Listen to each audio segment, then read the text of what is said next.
So after you guys change the oil, you're gonna have to reset that B1 with the maintenance required icon.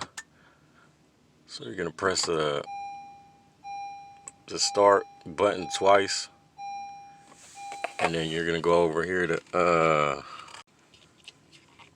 home button.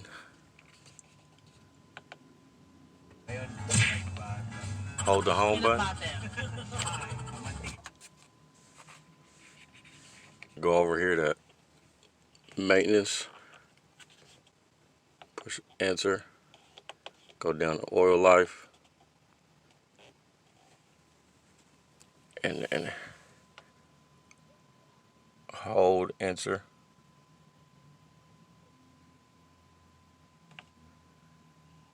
And then it's gonna say, it's gonna ask you all items, all due items, or item B only. Click on item B only. Then bam, reset.